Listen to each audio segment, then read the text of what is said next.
Nearly half of transgender adults have experienced mistreatment or discrimination in the healthcare system, and that's according to a study by the Center for American Progress. Well, this morning we're introducing you to a trailblazer in healthcare who wants to change that. Now, this Las Vegas surgeon has become the first in the state of Nevada to perform a certain type of gender-affirming surgery. Kelsey McFarland visited his new practice where he plans to expand his services, and she joins us now live here in studio. Kelsey, good morning. Good morning, guys. This is really kind of uncharted territory for Nevada. This map is from transhealth.org. You can see all of the surgeons who actually perform these gender-affirming surgeries across the country. Right now, there are about 100, and most of them are near LA, San Francisco, or New York. And until Dr. John Brosious began his work right here in Las Vegas, there were 0 in Nevada, leaving trans patients without any options. A transgender person doesn't wake up and decide to be trans. They wake up and decide to be happy or to lie to themselves. Percival Chase says he realized he was transgender when he was 14 years old. July of this year, at 20 years old, he underwent top surgery. I didn't ever think it was possible to be this happy.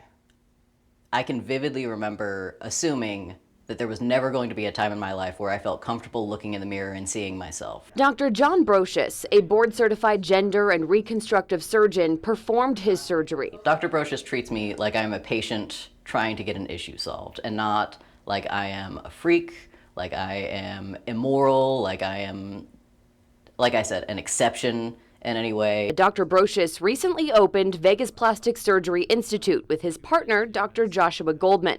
He says trans patients aren't always treated with care.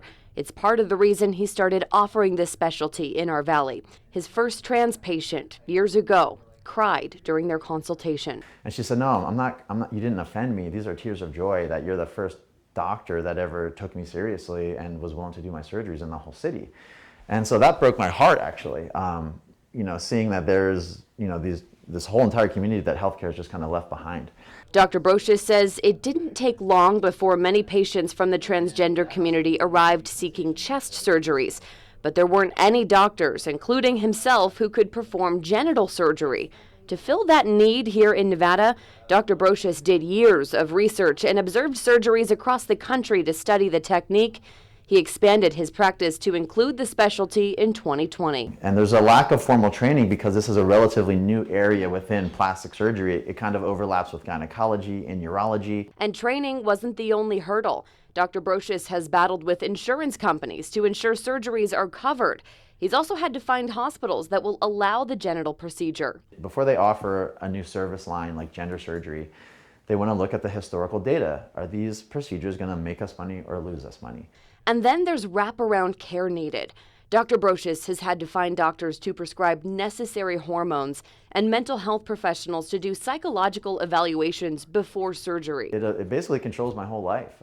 According to a study published in Current Urology, all of those costly obstacles, along with the knowledge gap among physicians, explains why there are very few surgeons doing gender-affirming surgeries. Not to mention the backlash that can come from this line of work, something Dr. Brosious says he ignores. You could probably tell just by looking at me, I'm not someone who typically cares what people think about me. I'm just myself and I do what I think is right. But it's that psychological groundwork that makes the world of difference. Many of these patients are suicidal.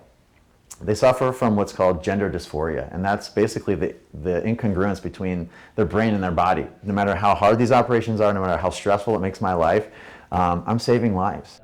Dr. Brosious's life work is helping patients like Chase feel hopeful for the future. I do think that there is a time that is coming where you can just go to the doctor and say, "I know that I'm trans, can you help me?" And they will just say yes. And Dr. Brosious trains resident physicians at UNLV now, passing that knowledge along to future generations. Dr. Goldman, who is Dr. Brosious's partner, also performs facial feminization surgeries, among many others. And eventually, they would like to expand their work to include phalloplasty for transgender men and wraparound services that would include mental health professionals, hormone doctors, and social advocates all under one roof. Reporting live in studio, I'm Kelsey McFarland.